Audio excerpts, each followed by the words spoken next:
You know what I haven't done in a while? Unravel a trailer. Let's do this. This is Unraveling the Pattern. I'm Lauren. This video will discuss spoilers related to the upcoming Wheel of Time Season 2 finale, including book spoilers and speculation related to what will or could happen in the show. Please check the description for a detailed spoiler warning. We have two clips with shots from the upcoming episode that I want to discuss. There was a short teaser posted on Twitter that contains some shots from episodes 7 and 8. Here's that teaser. It's not always the most powerful who write history. It's the ones who survive. To seek, to strive, is to know danger. Whatever comes, you face it on your feet. Let's stand ready. We also have the official episode 8 preview to discuss. Let's watch it. I still don't understand why you only woke her. Too dangerous, I think, the others. But everything that I could find out said that Lanfear, Luz Therin, and Ishamael were inseparable before the War of Power.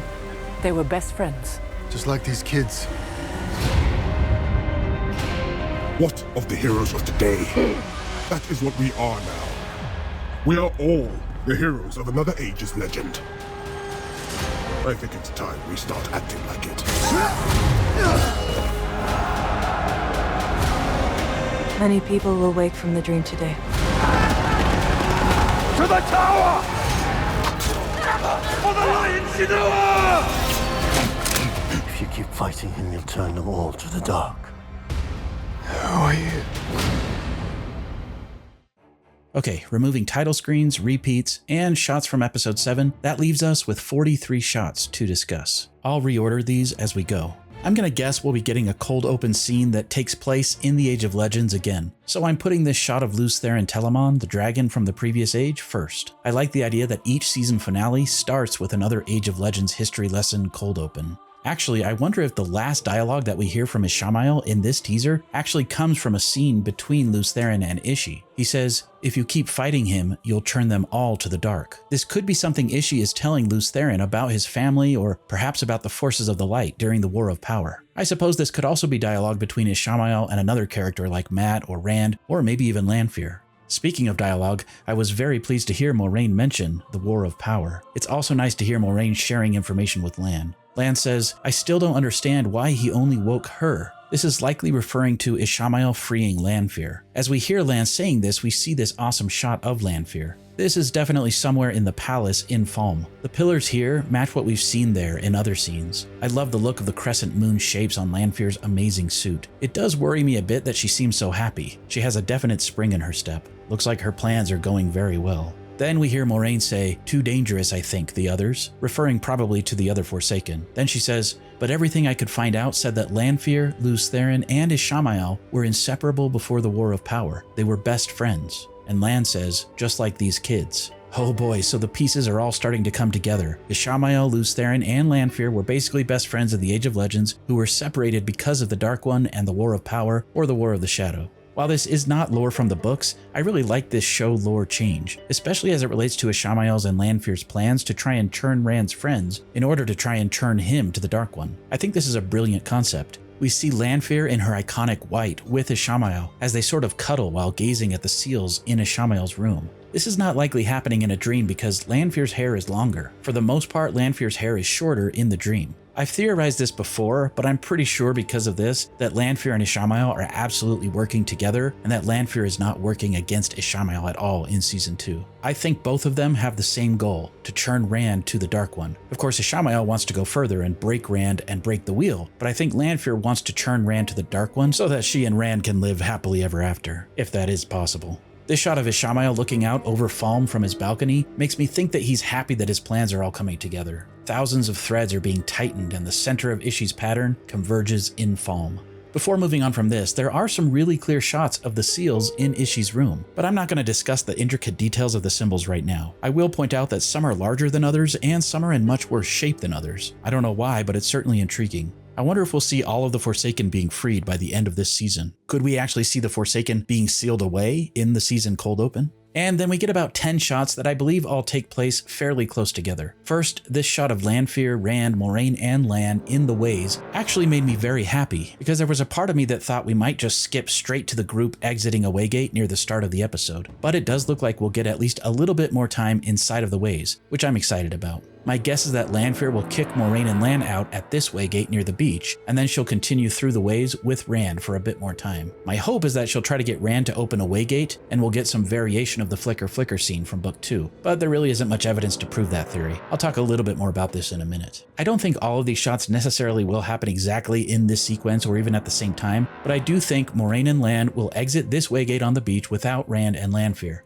Then, at some point, Moiraine will strip off her blue jacket because of the heat in Falme. She and Lan will converse about Ishamael and Lews Therin being friends, and then at some point some Shan-Chan will attack. I think Moiraine will probably take most of them out with the one power, and Lan will kill a few with his sword. Now, there are a bunch of individual shots that I can't place in any timeline, but we get these 2 shots of Mat looking at or being tempted by the Shatter Logoth dagger. I'm pretty sure this happens in Ishamael's room. I hate the idea that Mat will use the dagger, but I'm pretty sure he'll be stabbing Rand, or someone who we're meant to think is Rand, towards the end of the episode. More on that soon. We get this shot of Egwene as a Damane. I'm sure we'll see her being freed in this episode, but I'm not totally sure how this will all go down. And we get this awesome shot of Nynaeve in a sul'dam outfit. I really hope this is a part of Egwene's rescue. And then this shot of Elaine that doesn't really show much, but I love it. Kira Coveney is just perfect as Elaine. I wonder if she'll be helping to fight the Shan-Chan near the end of the episode. Or better yet, what if this is a reverse shot where Rand is meeting Elaine for the first time, and that's why he's saying, "Who are you?" There's a whole sequence of fight shots with Perrin, Aviendha, and Bane and Chiad. We hear Aviendha say, "Many people will wake from the dream today," implying that a lot of people will die. I worry that Hopper will be dying at some point during this fight. I wonder if we'll see Perrin kill some White Cloaks at some point as well. And I wonder if Dane Bornhold will witness some of it. I do think we'll be seeing a bit more of the White Cloaks planning their attack before this end sequence. There were some shots of White Cloaks looking over a battle map from a teaser long ago. And speaking of White Cloaks, we've been theorizing about who this person was from an old teaser, and it looks like we finally know. This is Jeffrem Bornhold, Dane's father. And check out his axe. I wonder if this is the same fancy axe that Dane had, or if this is another one. I keep waiting for Perrin to pick up an axe. Perhaps this will become Perrin's weapon after Jeffrem's death. We also get some shots of Ingtar fighting, with Loial in the background. It's great to hear Ingtar saying his classic line from the book as he fights, "For the light and Shinoa." If you'd asked me before seeing this preview if we'd see Ingtar's redemption moment, I would have said there just isn't time in the finale to show Ingtar's true allegiance and his redemption. But after seeing this, I'm wondering if maybe we will get some version of that. It feels like too little too late for me, but hopefully I'll be proved wrong. Then we get a sequence of shots that we've seen before, where Rand appears to be approaching High Lord Turok for what I hope is a cool sword fight scene akin to what we get in Book 2. There's some old tongue writing on Turok's sword, but I can't remember what the translation says, and I'm currently too lazy to go and find it. One thing that really makes me scratch my head is that Rand has this new heron mark on his sword that just hasn't been there in any other scenes in the show so far. I was expecting him to get a new sword or at least a heron mark to put on the hilt from Errol earlier in the season, but that obviously hasn't happened. I really wonder now how he'll get this. Will Lanfear provide it to him? Will he get it from Lan in the ways? I'm still holding out a flicker of hope that perhaps this is an alternate reality or flicker scene from Book 2, where Rand possibly faces Turok in another life. That said, we've heard the prophecy from Varen that the dragon's hand will be branded, and we get this shot of Rand with Mat to his side, and look how Rand is holding his sword. Could he be about to have his hand branded at some point in this scene? I'm guessing these 3 shots take place up on the tower that we've seen in Falme. I think the final battle will likely take place below the tower. Jeffrem yells to the tower, and I think this bridge with the Shan-Chan soldiers running is probably below the tower. And I'm 99% certain that the people they're running towards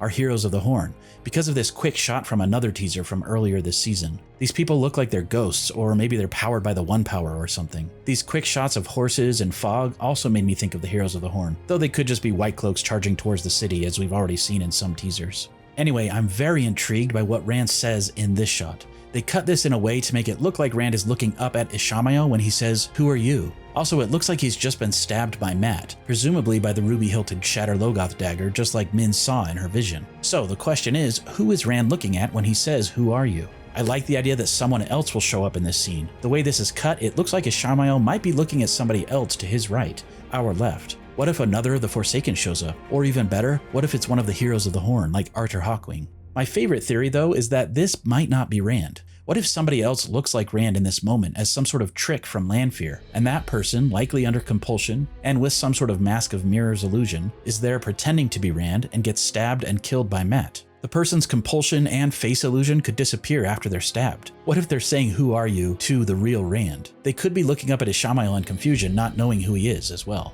I like to think that Mat is in on it too, although I don't like the idea of Mat killing anybody in this way unless they're an enemy. I also like the theory that perhaps Rand needs to be stabbed by the Shatter Logoth dagger in order to counter the wound that he gets on his side from his fight with Ishamael. I'm sure there are a lot of missing shots to help fill in the story. And all of my predictions before Season 2 were wildly wrong at times. Season 2 has so many unexpected changes and twists that I really couldn't tell you how the season will end. But I'm still hoping to see the ending match more or less with how Book 2 ends.